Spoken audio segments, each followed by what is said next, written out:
નમસ્તે વિદ્યાર્થી મિત્રો, કેમ છો? મજામાં ને? લાગે તો છે કે મજામાં જ હશો. તો વિદ્યાર્થી મિત્રો, આજે આપણે ધોરણ 5 ગયા લેક્ચરની અંદર એટલે કે આજે વિડીયો 2 ની અંદર તમારે શું કરવાનું છે તો કે વિડીયો 2 ની અંદર તમારે પાર્ટ 5 જે વિડીયો 1 ની અંદર તમે જોયું કે નોટબુક વર્ક કરાવેલું છે એ નોટબુકની અંદર જ તમારે શું કરવાનું છે, આજે થોડાક પ્રશ્નો લખવાના છે. તો ચાલો એમાં તમે લોકો હેડિંગ લખો, એટલે કે તમારી નોટબુકની અંદર હેડિંગ બતાવો સ્વાધ્યાય, અને સ્વાધ્યાયના પ્રશ્નો આપણે લખવાના છે. તો સ્વાધ્યાયનો પહેલા પ્રશ્નની સૂચના લખીશું આપણે. પ્રશ્ન 1, प्रश्नों के उत्तर दीजिए. बराबर, प्रश्नना जवाब आपो. एवं पहलो प्रश्न के चिड़ियाघर की शेर के लिए, चिड़ियाघर की शेर के लिए कौन कौन आए थे? बराबर, कोण कोण आव्યું હતું ચિડિયાઘર એટલે કે પ્રાણી સંગ્રહાલયની મુલાકાત માટે? કોણ કોણ આવ્યું હતું? લખીએ આપણે કે ચિડિયાઘર की शेर के लिए गीता और दादाजी आए थे. बराबर. बीजो जवाब એટલે કે બીજો સવાલ છે તમારે, बंदर को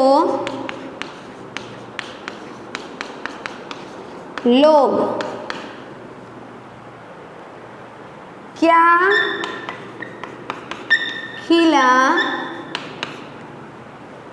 रहे थे? बंदर को लोग क्या खिला रहे थे?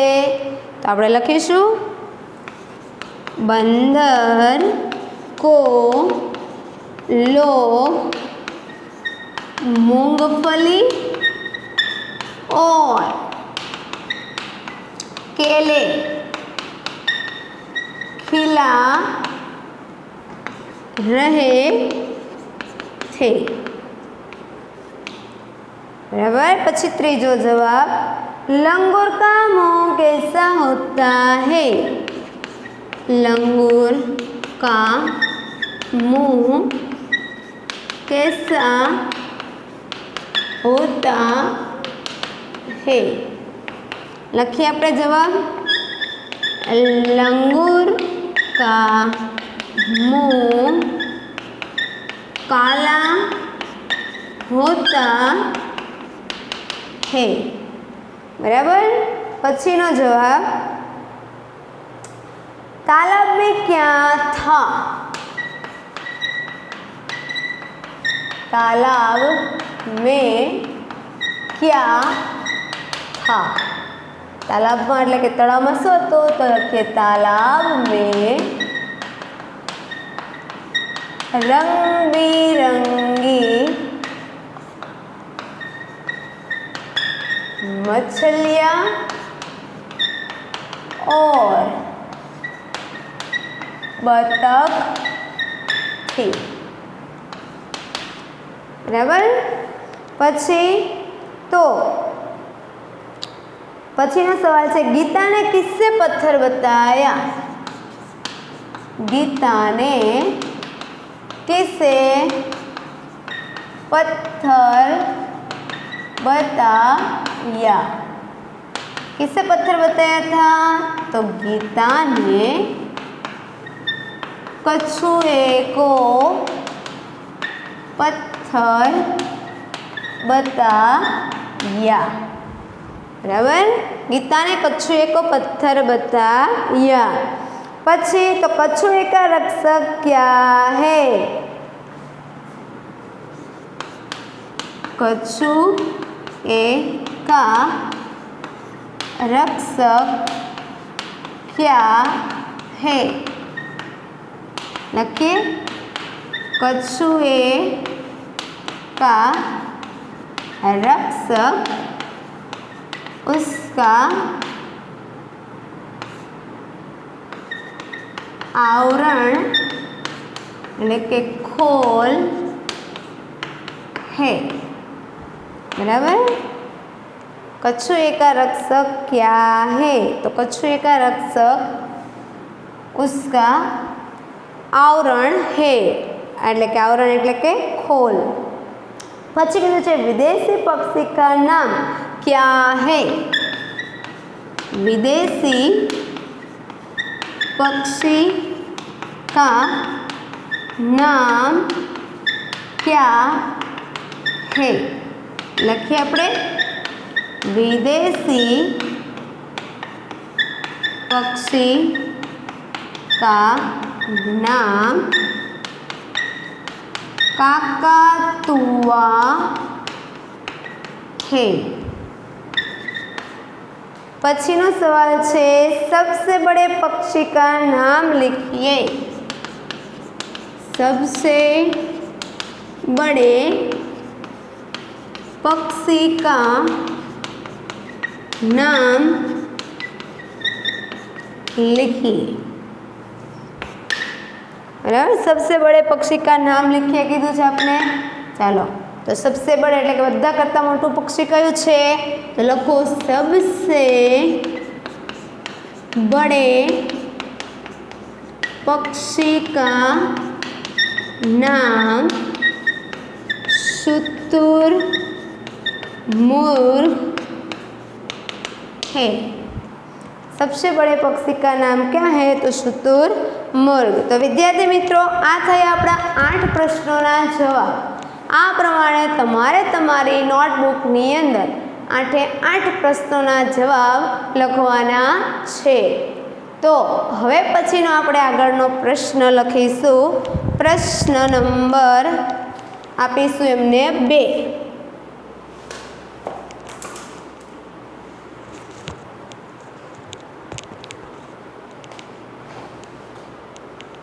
चलो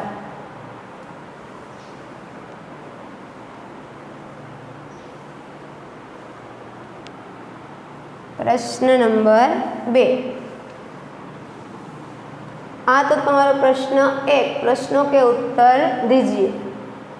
हवे पछीनो छे प्रश्न 2 जेमनी अंदर आपणे लखवानुं छे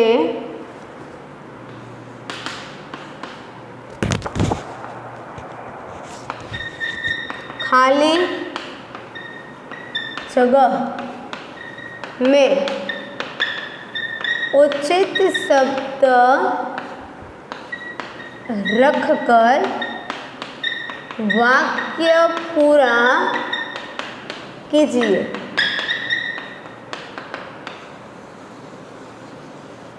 बराबर। तो पहला આપણે ઉદાહરણ બતાવીશું। અહીંયા पेड़ पर बंदर लटक रहा है। जो बंदर कीधुं छे એટલે લટક रहा है कीधुं छे। હવે આપણે શું કરવાનું છે તો કે पेड़ पर खाली जग्या लटक रही है। तो बंदरનું શું કરવાનું આપણે તો કે લિંગ ने बदलवानुं छे। तो बंदर छे ए पुल्लिंग छे तो एने स्त्रीलिंगमां फेरवता शुं लखशुं तो के बंदरिया। अने रहानी जग्याए शुं थई गयुं अहींया रही એટલે वांचતું जवानुं અને પછી જો સ્ત્રીલિંગ અહીંયા આપેલું હોય તો એમનું આપણે પુલ્લિંગ લખવાનું અને પુલ્લિંગ આપેલું હોય તો એમનું શું લખવાનું છે સ્ત્રીલિંગ। ચાલો લખીએ। પેલું तालाब में हाथी नहा रहा है। बराबर। पछी नीचे आपने कीधुं छे कि तालाब में खाली जगह पीछे नहा रही है। चल हाथीनी जगह आपणे शुं करीशुं तो कि हाथीनी जगह हथीनी। हथीनी हाथीनुं स्त्रीलिंग शुं थशे हथीनी।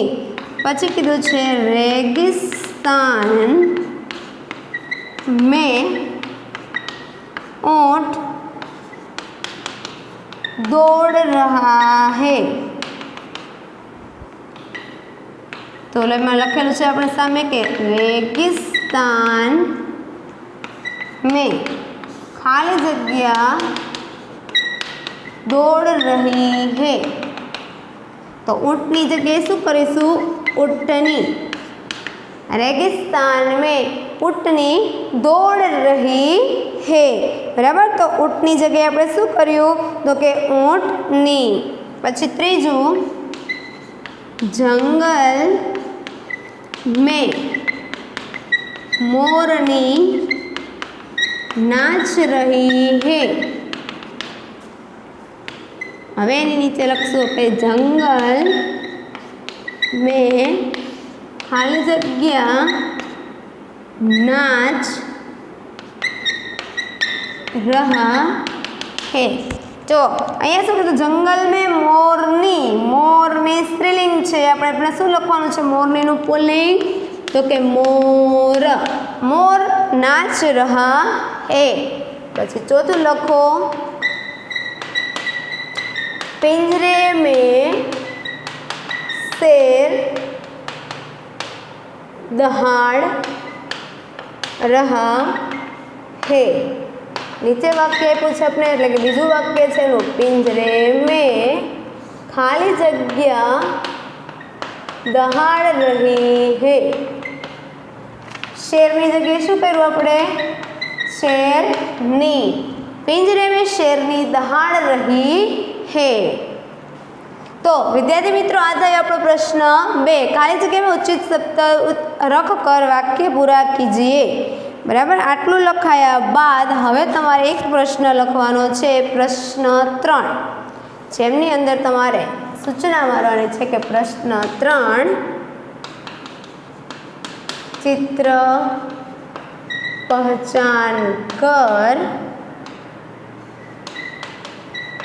आयत में से उसका हिंदी नाम ढूंढकर लिखिए।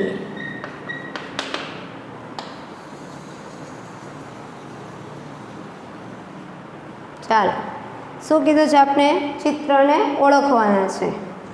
હું અહીંયા શું કરીશ તો કે તમારે પણ એવું જ કરવાનું છે। ચિત્રનું એક બોક્સ બનાવવાનું અને ચિત્રનું નામ લખવાનું અને સામે આપણે ખાલી જગ્યા મૂકી દેવાની છે।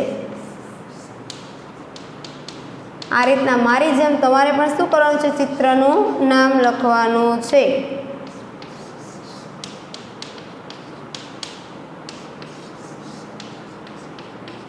રીચ અને છેલ્લે માછલી। તમારે મારી જેમ ચિત્રનું નામ લખીને સામે જગ્યા પછી બાજુમાં તો કે ત્યાં તમારે શું કરવાનું છે એટલે કે તમારે સળંગ લખી જવાનું છે। મારી જેમ બાજુમાં ન લખતા। મગર પછી ચકલી પછી પોપટ પછી મોર પછી શાહમૃગ અને છેલ્લે હાથી। बराबर। आटलू थया बाद सिंह। सिंह ने आपणे हिंदी में शू कहीशुं शेर। बराबर। पछी मगफળી ने तो तमने बाजू में काउंस छे एमांथी आपणे जोवानुं नथी आपणे मोढे लखीशुं मूंगफली। मगफળી ने हिंदी में शू कहेवाय तो के मूंगफली। पछी केळा तो केळा ने हिंदी में केला। पछी गेंडो तो गेंडा ने हिंदी में गेंडा। રીછ तो भालू અને માછલી ને મછલી। बराबर। आ रीतना लखाया बाद मगर ने हिंदी में शू कहीशुं तो के मगर। चकली ने तो के गोरैया। पछी पोपट ने तो तोता। मोर ने तो के मोर। शाहमृग सुतुर मुर्ग અને છેલ્લે હાથી ને તો કે હાથી। तो विद्यार्थी मित्रों आ प्रमाणे तमारे प्रश्न 3 नी अंदर ચિત્રની જગ્યાએ શું કરવાનું છે? ચિત્રનું નામ લખવાનું છે. દરેક કે મારી જેમ મેં બોર્ડ પર જેમ દર્શાવ્યું છે બોક્સ કરવાનું છે, એટલે કે કોષ્ટક નાનું કે એવું ખાનું બનાવવાનું છે અને એમની અંદર તમારે ગુજરાતીમાં નામ લખવાના છે ચિત્રના. મેં જેમ લખ્યા છે, જેમ કે શેર આપણે ચિત્ર આપ્યું છે, મતલબ કે મેં બોક્સની જગ્યાએ ચિત્ર હોય છે એટલે ચિત્રની જગ્યાએ તમને શું લખ્યું છે? તો એનું નામ. તો તમારે એનું નામ છે એને આપણે એની સામે હિન્દીમાં દર્શાવવાનું છે. તો આ પ્રમાણે દરેક ચિત્રની જગ્યાએ શું કરવાનું છે? તો કે બોક્સ બનાવીને એમનું નામ લખવાનું છે અને એ પ્રમાણે તમારે તમારી નોટબુકની અંદર આ રીતના પ્રશ્ન 3, સિંહ એટલે શેર, મગફળી એટલે મૂંગફળી, કેળા એટલે કેલા, ગેંડો એટલે ગેંડા, રીંછ એટલે ભાલું, માછલી એટલે મછલી, મગર એટલે મગર, ચકલી એટલે ગોરૈયા, પોપટ એટલે તોતા, મોર એટલે મોર, શાહમૃગ એટલે શુતુરમુર્ગ અને હાથી એટલે હાથી. તો આ પ્રમાણે તમારે તમારી નોટબુકની અંદર દર્શાવવાનું છે. તો દરેક વિદ્યાર્થી મિત્રો યાદ રાખશે. તો આ પ્રમાણે તમારે પ્રશ્ન 3 સુધી લખવાનું છે. પછી તમારે શું કરવાનું છે? તો કે હવે તમારે આટલું લખાયા બાદ તમારી નોટબુકની અંદર તમારો જે પાઠ 5 છે એ અહીં આપણે પૂર્ણ કરવાનો છે. એટલે કે તમારી નોટબુકની અંદર હવે આગળ આપણે કશું લખશું નહીં, આપણે એમાં લખવાની કોઈ જરૂર નથી. તો આ પ્રમાણે લખ્યા બાદ દરેકે પોતપોતાની નોટબુકને પૂર્ણ થાય એટલે નોટબુકમાં અહીં આપણો પાઠ 5 પૂરો.